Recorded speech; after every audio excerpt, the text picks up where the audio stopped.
My wife said, "Invite him. He's just a retired plumber. What harm can he do?" That's what I overheard my son-in-law telling his friend before he knew I was standing behind him. I smiled, not because it was funny, but because I finally understood what I was to them, a ghost in overalls, a useful man when there's a leak, but invisible at the dinner table. It hurt more than I cared to admit, especially coming from the man who married my only daughter. A week earlier, I had received the invitation, a weekend yacht trip, family bonding, as the card read. It came with elegant cursive, probably written by my daughter herself. "Come, Dad. It'll be nice. Thomas wants to get to know you better." That line struck me. Thomas, the hedge fund prince. Thomas, who never looked me in the eyes. Thomas, who once told my daughter she should be embarrassed her father still fixed his own roof. I hadn't seen them in nearly 6 months. Not since the last birthday I wasn't invited to. Still, I packed a small bag, my old windbreaker, a paperback I hadn't finished. I didn't own the kind of clothes Thomas would approve of, but I wasn't going for him. I was going because my daughter asked. Because I still remembered braid in her hair after her mother died. Because I still remembered her small hand holding mine, whispering, "You'll never be alone, Daddy." The harbor was a parade of gold watches and fake smiles. I showed my invitation to the dock assistant, who immediately radioed someone. A moment later, a sleek yacht came into view, and I was led aboard. That's when I saw him. Thomas, laughing, holding a glass of something expensive, surrounded by people who all looked like they'd never done a day of hard work in their lives. I waved awkwardly. He saw me, smirked, then turned to one of the guests and said, loud enough for me to hear, "Careful not to trip over the plumber, pipes and all." They laughed.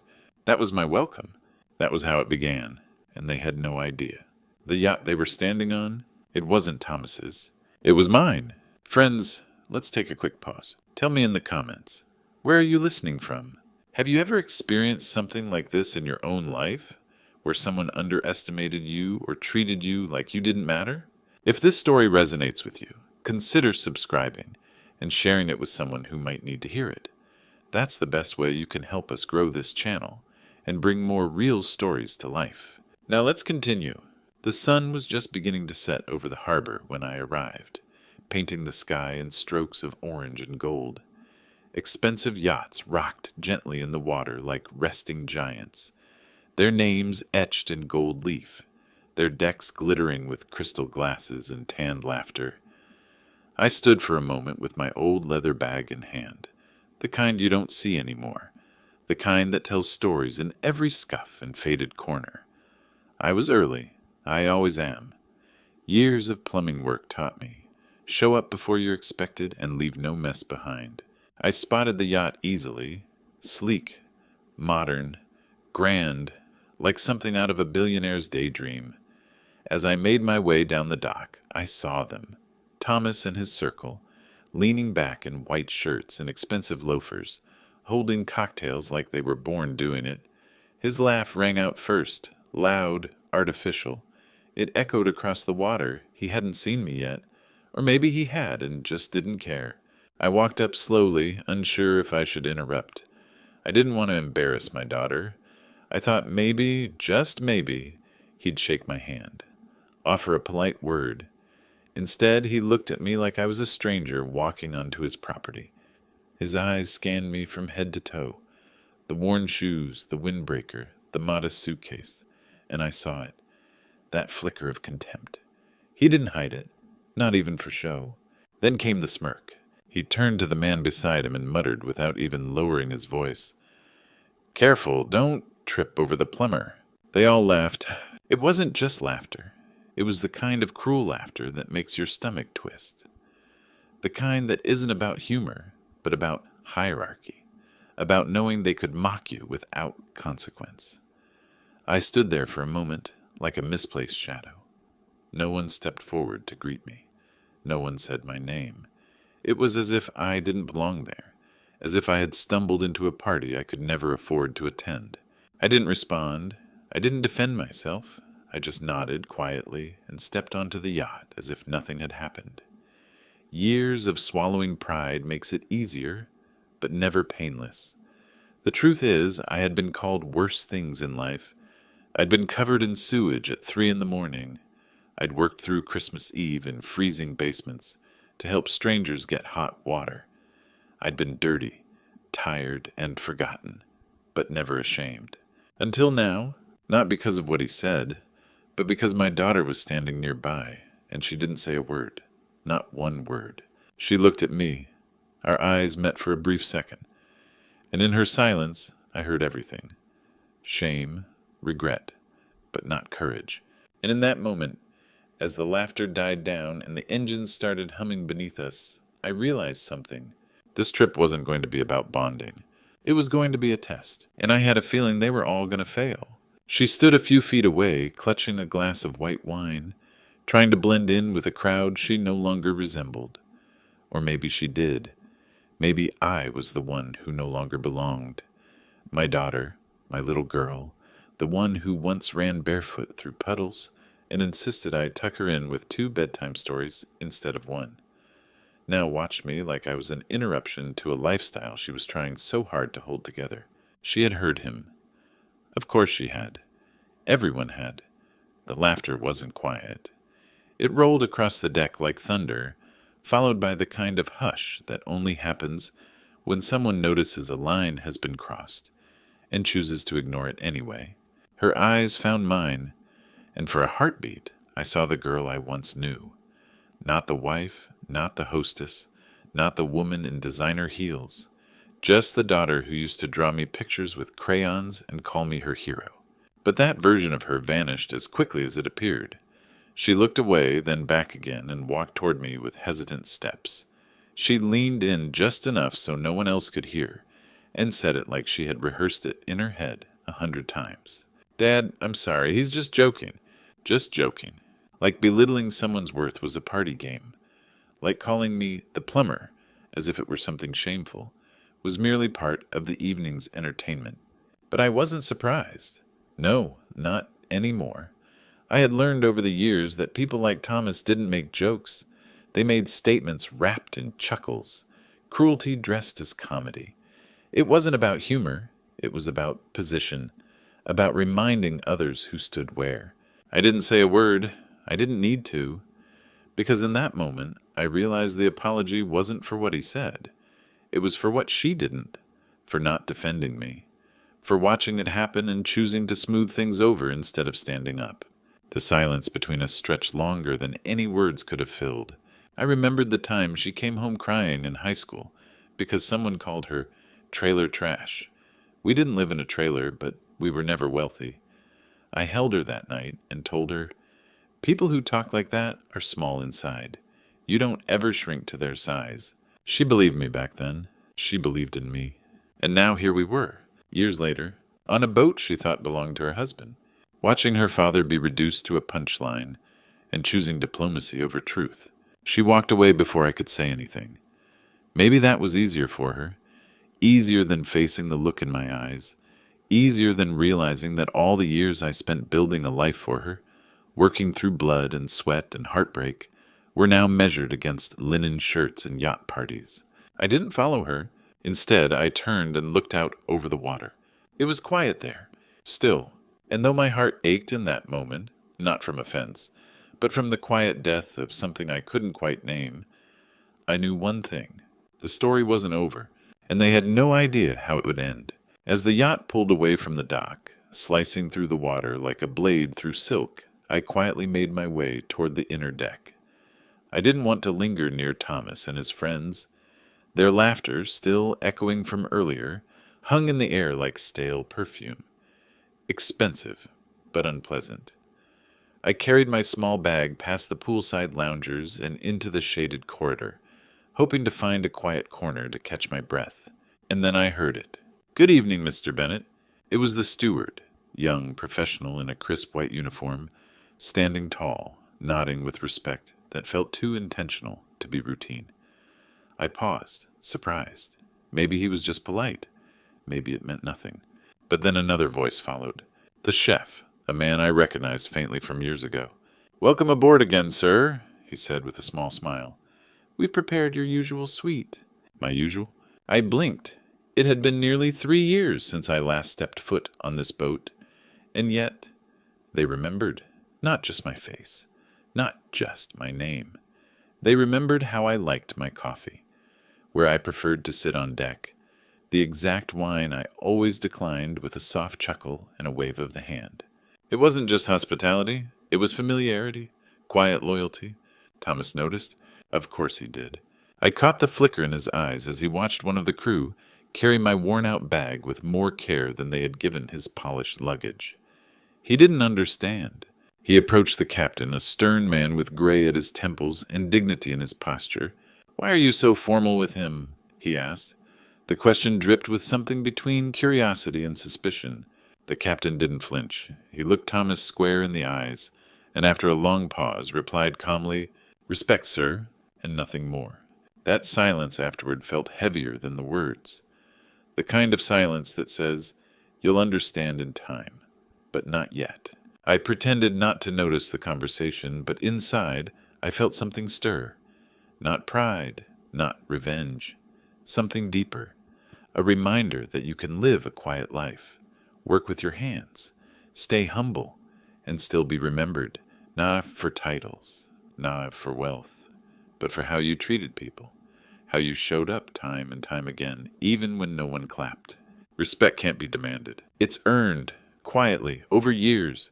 Thomas didn't know that. He only knew applause, appearances, attention. I continued walking toward the back of the yacht. The crew parted as I passed, nodding, some even smiling with what felt like genuine warmth. They had seen me before, not as a guest, but as the man who sat with them in the galley once, and shared stories about how a busted valve nearly sank a hotel's entire heating system. They remembered the man who tipped even when no one was watching, who said thank you, not as courtesy, but as principle. I stepped into my suite, the same one I always stayed in, though no one here knew why it existed at all. Thomas didn't follow, and for the first time since I boarded, I allowed myself a long breath. Not out of exhaustion, but out of certainty. The foundation they all stood on wasn't what they thought it was, and soon that truth would surface, but not with fury, with quiet, patient gravity. The kind of truth that doesn't shout, it simply arrives. Dinner was served under golden lights on the upper deck, beneath the open sky. A long mahogany table stretched across the teak flooring, dressed in linen and silver, surrounded by people who had never worried about a bill, a broken furnace, or what it meant to work until your knees ached. Laughter floated like perfume, light and detached. Glasses clinked. Waiters moved like shadows, silent and seamless. Every detail was precise, curated, as if the evening itself were a performance meant to impress. And I was the misplaced prop. Thomas sat at the head of the table, his voice louder than anyone's. The conversation revolved around stocks, new investments, private schools, the nightmare of their interior decorator quitting mid-project. One of the women complained about her diamond earrings not matching the tone of her outfit. I listened without judgment, just observation. It's what life teaches you when you've been overlooked enough times. You learn to listen better than most. Halfway through the second course, Thomas raised his glass and tapped a fork against the side. The table hushed. Attention turned to him like it always did. He smiled, smug, and said, "Everyone, I want to introduce you to someone very special." For a fleeting second, I thought maybe, just maybe, he would surprise me. Maybe he would speak of character, of years of hard work, of sacrifice. Maybe he'd acknowledge the man who raised the woman he married. But I should have known better. "This is my wife's father," he said, motioning toward me like he was unveiling a party trick. "He works with pipes." Laughter, not the kind that invites you in, the kind that locks the door behind you. Someone joked about calling me if their toilet ever backed up. Another mentioned how hard it must be to afford a suit on a plumber's salary. A third asked if I had a favorite brand of wrench, then laughed before I could answer. I smiled, not because it was funny, not even because I wanted to be kind. I smiled because I already knew how this story would end, and they didn't. They thought they were laughing at the end of a sentence, but we were only in the middle of the chapter. My daughter sat quietly beside Thomas, eyes fixed on her plate. I watched her run her finger in circles along the edge of her napkin, a habit she had since childhood, when she felt embarrassed or trapped. I could feel her shrinking beside me, not because of me, but because of what she had allowed herself to become numb to. I didn't speak. I didn't defend myself. I didn't need to, because their laughter said far more about them than it did about me. I had met people like this before, people who measured worth in money and mocked the hands that built the world they stood on. The waiter poured more wine into glasses that didn't need refilling. The conversation moved on. Someone talked about the trouble of staffing a second home in Italy. Another groaned about how hard it is to find trustworthy people these days. I sat back in my chair and let the wind brush over my face. These people had no idea where they were sitting. They had no idea whose name was on the registry that owned this vessel. No idea that the wine they were drinking was stocked for me. That the staff they barely acknowledged had worked for me, not him. That the soft leather under their designer suits had been picked by me. Not for status, but for comfort, for something I built with my own hands. They saw a man in old shoes and mistook him for being small. But I had stood taller than most men ever dared, through storms they'd never survive. They didn't know it yet, but I wasn't the guest at this table. They were. The soft glow of lanterns cast dancing shadows across the polished teak deck as the conversation shifted into its next act. Wealth worship. Voices brimmed with the thrill of numbers. Tech stocks up 30% this quarter. We just closed on prime beachfront real estate in Malibu. Our IPO launch next spring will quadruple valuations. Each sentence was punctuated by the clink of crystal, the tilt of a designer watch catching the light, the puff of someone's vintage cigar. It sounded like a symphony composed of dollar signs. I sat beside my daughter, who had once raced me through dusty back roads in my old pickup, her laughter mingling with the hum of the engine and the taste of gas station donuts in our hands. Back then, we didn't need yachts or boardrooms, just the open road and each other. But tonight, she sat so rigidly in her chair that I feared she might snap like thin china.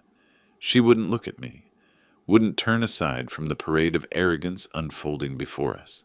Thomas leaned forward, voice casual but sharp, and made some careless remark about those tradesmen who think they run the world because they can fix a leaky pipe.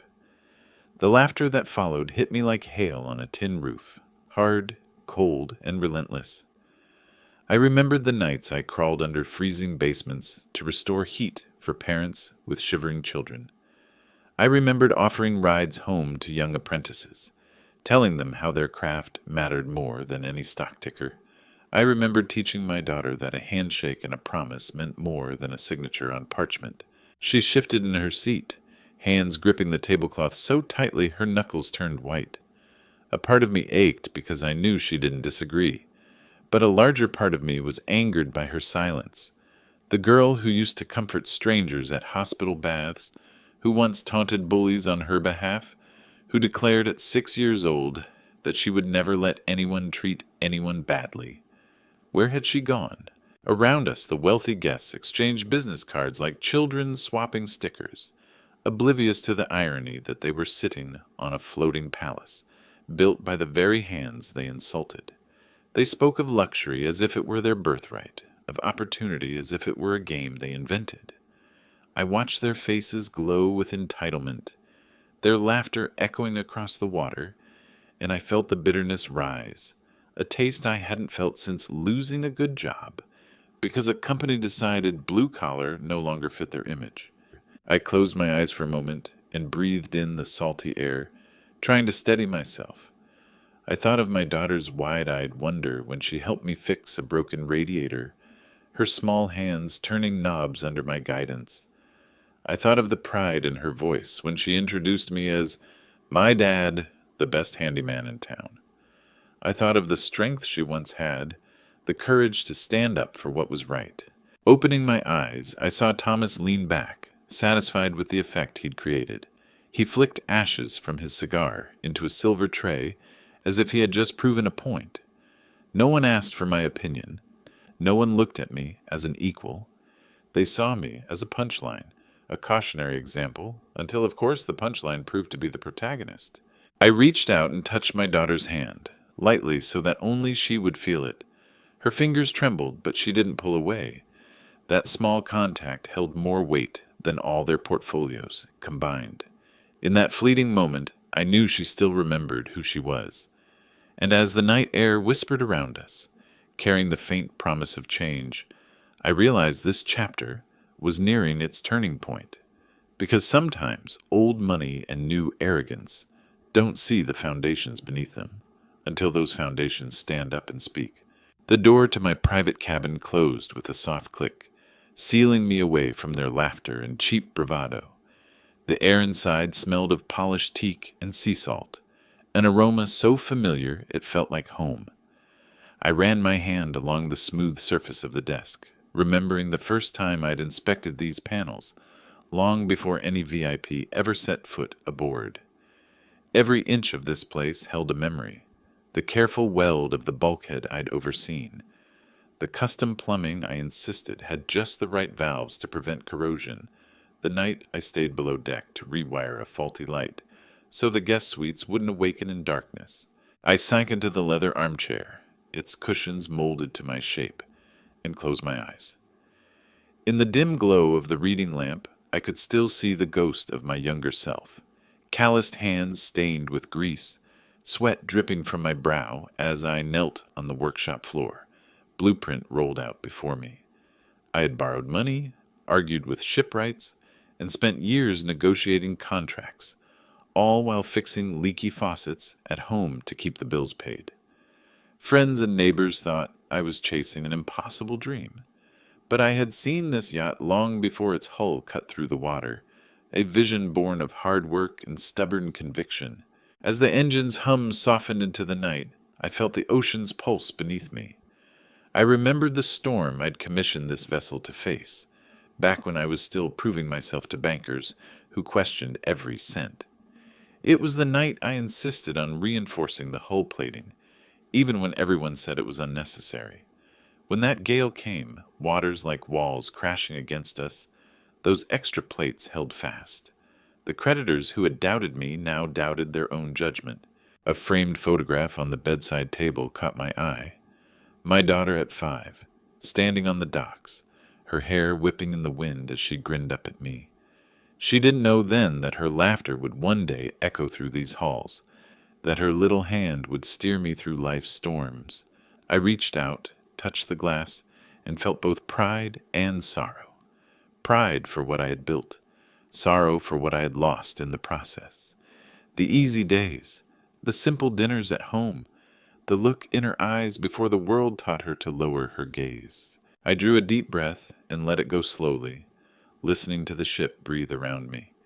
This cabin was mine, every screw, every valve, every inch, and it reminded me that power isn't always loud. Sometimes it's the quiet confidence of knowing your worth, even when everyone else thinks you're just a plumber. And as the yacht drifted through the moonlit swell, I understood that tomorrow I would claim that respect they so readily denied me. I woke before dawn, long before the yacht's engines rumbled to life, and slipped into the hallway, barefoot on cool teak. The world outside was still painted in shades of pre-dawn blue, the ocean flat and endless.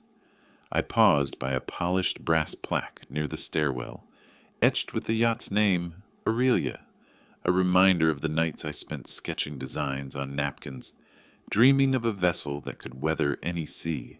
They saw me now as a retired tradesman, a harmless craftsman who knew his way around a pipe. But they didn't know the half of it. Years ago, back when my hands were rough from toil and my heart brimming with ambition, I started small. A 2-truck operation fixing leaks for local businesses.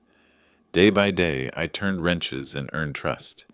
Every homeowner whose radiators I restored, every hotel whose boiler I mended, each became a silent partner in a growing vision. I reinvested every penny into the business, hiring the best apprentices, teaching them that precision mattered, that integrity in one's work was worth more than any paycheck. Then came the ports. While other contractors chased quick profits, I saw opportunity in the docks, ships arriving laden with cargo, but dockside plumbing left to decay. I formed partnerships, negotiated leases, and built modern facilities that handled everything from ballast treatment to freshwater delivery. I diversified into shipping lines, leveraging my capital to purchase aging freighters, refit them, and turn them into profitable carriers. All the while, I kept my name off the headlines, preferring to let results speak. Quietly, I became a titan in a world that thrived beneath the surface of glossy newspapers. When I turned 60, I made myself a gift, a yacht that bore the culmination of my life's work.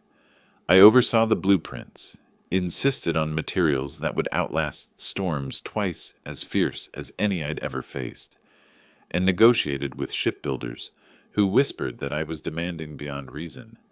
But I knew exactly what I wanted: a floating sanctuary, a symbol of what sweat and stubbornness could achieve. Years later, here we were, Thomas and his friends sipping champagne, convinced that his inheritance matched theirs. My daughter walking beside me, unaware that her father's legacy stretched far beyond pipes and wrenches. I let them believe I was just a plumber. Let them underestimate me. It was more satisfying that way, watching their arrogance float on borrowed prestige. As the first light broke across the horizon, casting a golden ribbon on the water, I turned and headed back toward the grand salon, where breakfast awaited. My story was hidden in the engine room, the bilges, and every welded joint of this vessel, and soon enough I would share the rest of it with every soul aboard, gently without fanfare as the tide rose to meet the truth. I found myself alone on the upper deck, the early morning light softening the edges of everything, turning the sea into molten silver. The yacht felt suspended between worlds, one measured by boardroom deals and flutes of champagne, the other by salt air, steel, and silent knowing. I leaned against the polished railing, arms crossed, watching the horizon as waves lapped against the hull below, each pulse reminding me of the power beneath my feet. Footsteps approached, deliberate and reverent. I turned to see the captain, broad-shouldered, salt-and-pepper hair, eyes that had seen storms most people only heard about. He stopped a respectful distance away, his posture both deferential and cordial, as though he were greeting an old friend. There was an unspoken weight in the way he regarded me, a tension that spoke of secrets kept and promises honored. He lowered his voice to a near whisper. "Should I reveal it, sir?" I studied his face, the faint lines at the corners of his eyes, the set of his jaw. He was asking permission not to expose me, not to dismantle the illusion too soon. He wanted to honor the game. He wanted to know if I was ready to end the charade. I shook my head once, firmly but without haste. Not yet. Those two words hung between us like a curtain not yet drawn. Let them play their little game. Let them gossip below decks about who I was and how I'd repaired that old steam valve or designed the bilge pumps. I was listening. I would savor every whisper, every smirk, every morsel of their arrogance. The captain nodded, eyes glinting with understanding, then stepped back into the shadows, leaving me alone with the wind and the sea. I closed my eyes and breathed in deep, letting the salt fill my lungs, steel my nerves. I felt the pulse of the engines far below, and I smiled inwardly, knowing that everything they thought they owned was, in fact, mine to command. Behind me, the yacht's sleek lines caught the sun, and I could almost hear the hum of their excitement as they awaited the next course, the next toast. They were blind to the truth of this ship, blind to the story welded into every beam. But soon, very soon, their laughter would shift in pitch, their jokes would falter, and in those moments of confusion when they realized their footing had been nothing but borrowed confidence, I would stand back and let the tide reveal who I truly was. Until then, I remained silent, an observer on a stage of privilege, a man in overalls who held all the cards. And the sea, as always, kept its own counsel, moving with steady purpose beneath us both. The lanterns in the grand salon burned low as the night wore on, their golden glow flickering against the polished wood and crystalline chandeliers. Guests had drifted into small clusters, some leaning on the marble bar, others lingering by the panoramic windows to watch the stars shimmer on the dark sea.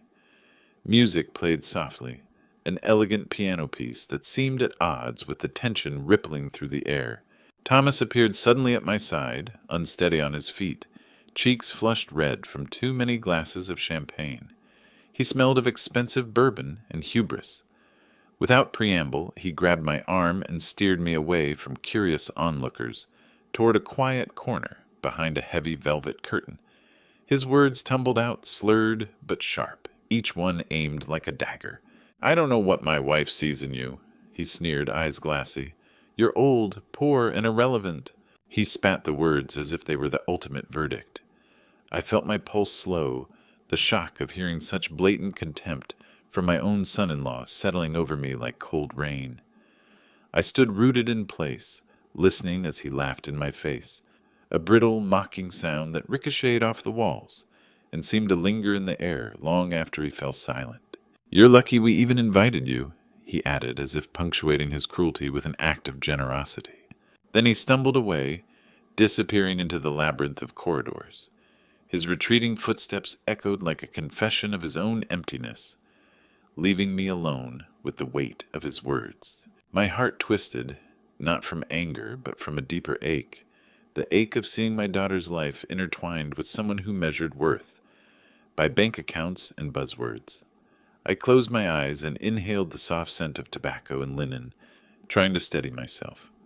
Once, I would have retorted in that moment, defended my name, my work, my sacrifices. But tonight, I let the silence speak louder than any comeback could. I remembered my daughter's laugh, bright and unguarded, when she was small and saw the world with boundless wonder, before the world taught her to judge by status. I felt the memory of her tiny hand in mine, trusting and warm. That memory steadied me now, reminding me that her worth wasn't defined by Thomas's slurs, nor was mine.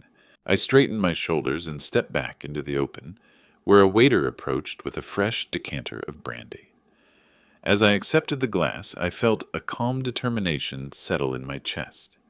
His drunken confession was nothing more than a mirror, reflecting his own insecurity. It wouldn't break me. If anything, it sharpened my resolve. I raised the crystal to my lips, tasted the warmth of aged oak, and prepared for the next act. Because this story didn't end with drunken insults. It was far from over.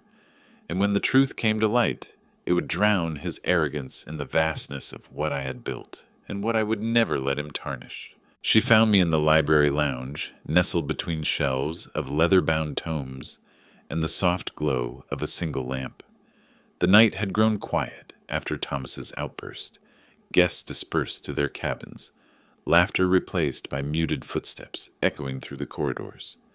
I sat in a deep armchair, swirling the brandy in my glass, watching its amber depths catch the lamplight like a promise of warmth in the cool stillness. When she appeared, her shoulders shook with silent sobs. Her hair, once perfectly styled, was loose and tangled, strands clinging to her tear-streaked cheeks. She stood at the threshold, eyes red and pleading, vulnerability etched into every line of her face. In that moment, she was the little girl I used to tuck in at night, the one who whispered secrets and dreams I carried in my heart, long after the house grew dark. She didn't speak at first, only sank to her knees beside me, wrapping her arms around my waist. I felt her tears soak into my shirt as she whispered, "I didn't know he would treat you like this. I'm so sorry, Dad." Her voice trembled with a mixture of shame and regret, as if she blamed herself for letting the cruelty unfold unchecked. I set my glass aside and wrapped her in a hug, holding her tight enough to remind her she was safe, but gentle enough to let her sorrow flow. Her apology wasn't just for the insults, it was for the silence between them, for the unspoken truth she had tried to smooth over with kindness. She had stood by, hoping the evening would pass without rupture, and now the cracks lay bare. "You did nothing wrong," I whispered, stroking her hair, "but you deserve to see who he truly is." Those words felt heavy in the hush of the room, a quiet judgment that carried the weight of years I'd hoped she'd never need. I guided her to stand, wiped her tears with the back of my hand, and looked into her eyes, eyes I once called my guiding star. She nodded slowly, a hesitant spark lighting behind her grief. In that flicker, I saw the daughter I knew, brave, compassionate, and unafraid to stand for what was right. The woman who once spoke up for bullied classmates, who protested shortages at local shelters, who believed in justice with all her heart. That night, her sorrow shifted into something stronger, an awakening to Thomas's true nature. Together we stood in the quiet library, the only witnesses the portraits of long-gone captains whose steady gazes seemed to approve of our reconciliation. Outside, the yacht rocked gently on the waves, unaware that its true owner stood united with his daughter, her loyalty restored. As we walked back toward the grand salon, side by side, shoulders squared, I knew this apology was more than words. It was the turning point. And soon the world Thomas had tried to craft around him would unravel, strand by strand, until the truth stood clear as the morning sun breaking over the horizon. The first light of dawn broke over the private island, turning the clouds to ribbons of pink and gold as the yacht eased into its secluded dock. The air was sharp with salt and the promise of something new. Seabirds called overhead, and the gentle lapping of waves against the hull felt like a steady heartbeat beneath our feet. My daughter and I stood together on the upper deck, shoulders brushing, watching the palm-fringed shore grow larger. The scent of coffee drifted from below, mingling with tropical blooms carried on the breeze. Thomas came rushing out just then, tie undone, hair mussed from restless sleep. He threw an arm around me as if to reclaim the familiarity he'd forfeited the night before, and launched into another boast about how one day he would own a yacht of his own, complete with every luxury money could buy. His voice was bright, eager to fill any silence with the sound of his own importance.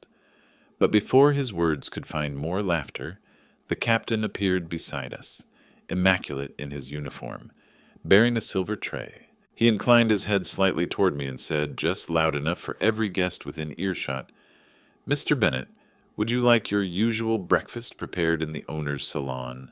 Time stretched thin, the sun arced higher, the crew froze mid-step, and Thomas's grin faltered as every eye turned toward me. For a heartbeat the world held its breath. Then a hush fell so deep that even the seabirds paused their cries. Guests shifted uncomfortably, glancing at the captain, at me, at Thomas, searching for an explanation.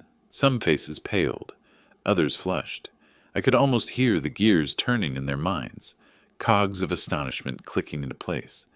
The air tasted of disbelief, of fragile facades cracking beneath the weight of truth. My daughter reached for my hand. She squeezed it, not out of fear, but in solidarity. In that silent communion, I felt her pride and relief flow through me, warming me against the ripple of shock that passed over the deck. She no longer sat beside a stranger. She stood beside the man who had quietly built oceans and islands with nothing but grit and vision. Thomas swallowed hard, his bravado evaporating like mist in the sun.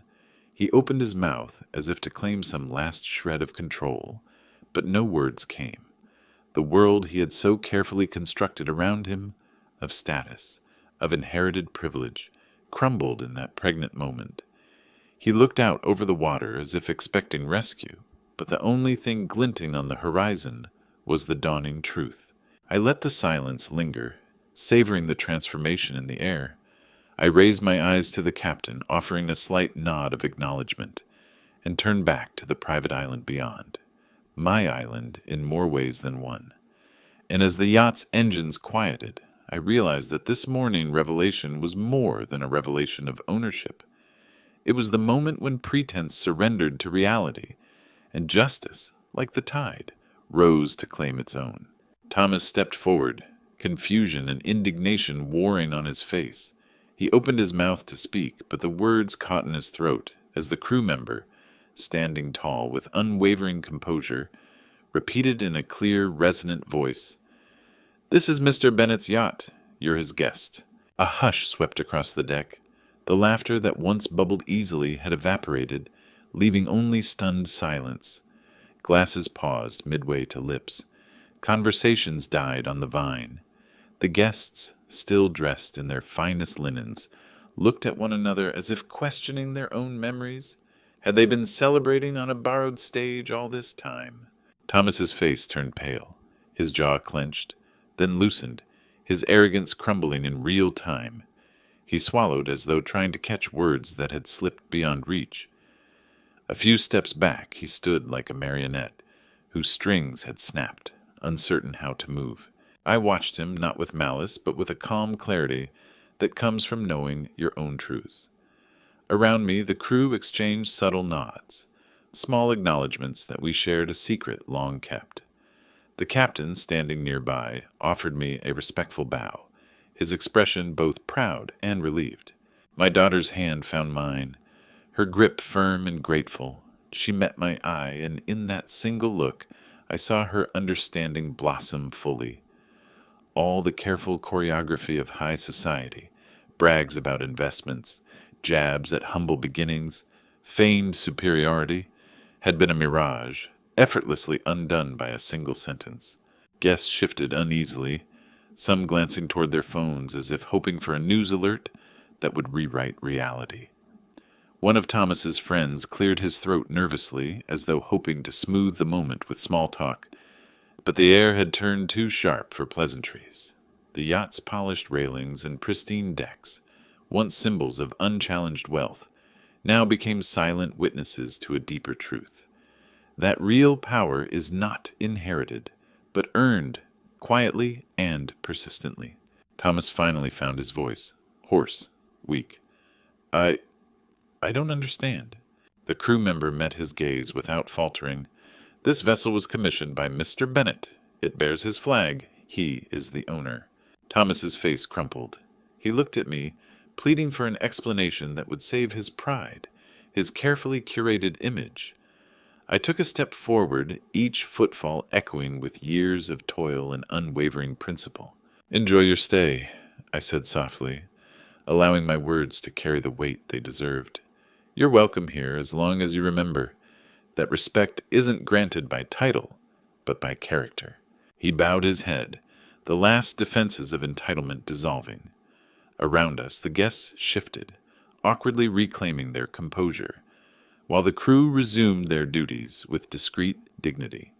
The ocean beyond remained unchanged, vast, unfeeling, steady, reminding us that true ownership lies not in fleeting status, but in the quiet mastery of one's craft and the clarity of one's conscience. And as the sun climbed higher, illuminating the rippling waves, I realized that this moment, this simple declaration, had shifted more than perception. It had realigned every life aboard, proving that beneath the veneer of privilege lies a deeper world, built by hands that aren't afraid to get dirty. It was a reckoning delivered with grace, and it was only the beginning of justice finally finding its rightful course. I didn't raise my voice or celebrate their astonishment. I merely turned on my heel, the soft click of my shoes on the polished floor sounding louder than any triumphal shout. I passed the rows of stunned guests and a crestfallen look on Thomas's face without a backward glance, as though I were gliding across water rather than solid deck. In my private lounge, where the leather chaise curled like an invitation, I sank into its familiar comfort and pressed my forehead against the cool window pane. Before me lay the boundless sea, each wave a whisper of possibilities, each ripple a testament to endurance. Thomas remained on the deck outside, a statue of regret, framed by sunlight, his posture betraying his disbelief. I could feel his tension even through the thick glass, a silent admission that his world had been built on sand. Behind him the guests shuffled, their murmurs hushed and uncertain, their earlier arrogance wilted in the glow of truth. Then quietly, my daughter joined me. She settled onto the chaise beside me, her shoulder brushing mine, a simple gesture that spoke volumes. I felt her inhale, the faint tremor of relief mingling with pride. Her presence was warm and steady, a living reminder of why I endured every slight and every insult. She didn't need to say anything. Her closeness was apology, forgiveness, and solidarity all at once. Together we watched the horizon, where sky and sea met in endless possibility. In that moment of shared silence, I realized justice often arrives, not with fanfare, but with the dignity of restraint. It isn't the noise of vindication that matters, but the unshakable calm that follows when truth stands revealed, steady as the tides, unwavering as the man who commands them. I turned to her, the sea breeze tugging gently at our hair, and saw in her eyes the same fire I remembered from her childhood, the fire that used to light up every room she entered. I reached out and took her hand in mine, feeling the warmth of her palm against the coolness of the chaise. "You were never the problem," I said softly, my voice carrying the weight of every sacrifice and every triumph that had led me here. "But now you see what pride blinds us to." She squeezed my hand, her grip steady but tender, and whispered, "I see it, Dad.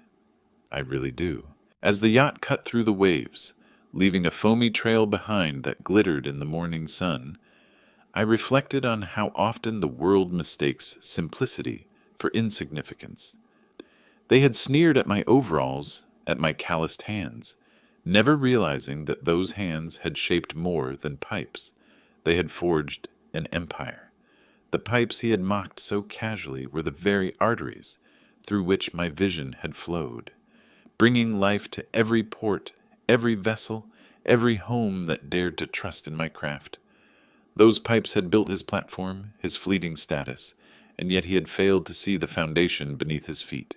Now, as the yacht sailed steadily toward the open ocean, the man who once dismissed me stood humbled on the deck behind us, reconciling his shallow arrogance with the truth he could no longer deny. His estate, his money, his pretensions, they all felt fragile in comparison to the legacy of hard work and integrity that my daughter and I shared. I watched her gaze wander over the endless blue, an expanse I had come to own, not through birthright or boardroom politics, but through years of sweat, perseverance, and quiet conviction. In that moment, the sea was more than water.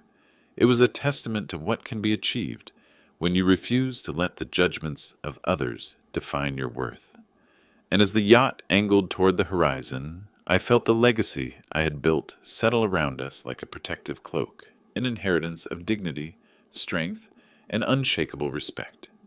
Together, father and daughter, we face the vastness ahead, knowing that the true measure of a life lies not in the labels others assign, but in the unspoken truths we carry in our hearts,